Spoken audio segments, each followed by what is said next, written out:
शिव के मंदिरावा में घंटा बाजेला सुबेरे सांझ। शिव के मंदिरावा में कहवा से राम जी आवस, कहवा से सीता जी, कहवा से आवेलन वीर हनुमान। शिव के मंदिरावा में घंटा बाजेला सुबेरे शाम। शिव के मंदिरावा में अवध से राम जी आवस, मिथिला से सीता जी।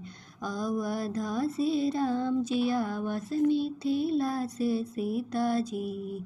पर्वत ले आवेलन वीर हनुमान। मंदिरवा बीचे घंटा बाजेला सुबेरे सांझ। मंदिरवा में केई आइल भंगिया ले केई आइल धतुरवा। केई आइल भंगिया ले केई आइल धतुरवा। केई आइल लेके गंगा जी के धार। मंदिरवा में घंटा बाजेला सुबेरे सांझ। मंदिरवा में राम जी आइले भंगिया ले सीता जी धतुरवा। राम जी आइले भंगिया ले सीता जी धतुरवा।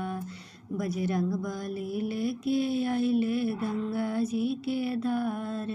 मंदिरवा बीचे घंटा बाजेला सुबह शाम। मंदिरवा बीचे केई चढ़ावे भंगिया, केई चढ़ावे धतुरवा।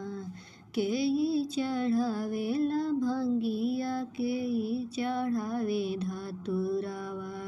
केई चढ़ावेला गंगा जी के धार। मंदिरवा में घंटा बाजेला सुबह शाम। शिव के मंदिरवा में राम चढ़ावेले भंगिया, सीता जी धतुरवा। राम जी चढ़ावेले भंगिया, सीता जी धतुरवा।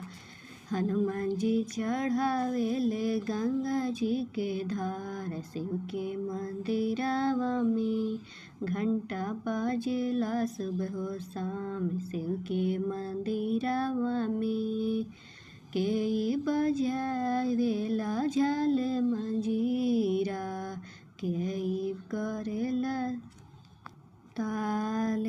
केई गावे शिव के भजनिया, मन चितिलाए।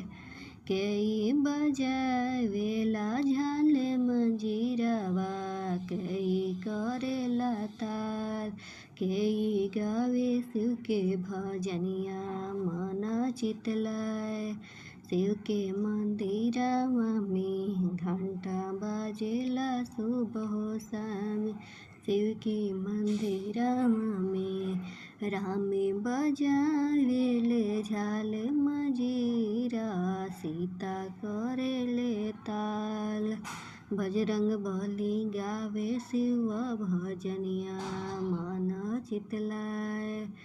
शिव के मंदिरवा में घंटा बाजेला सुबह शाम। शिव के मंदिरवा में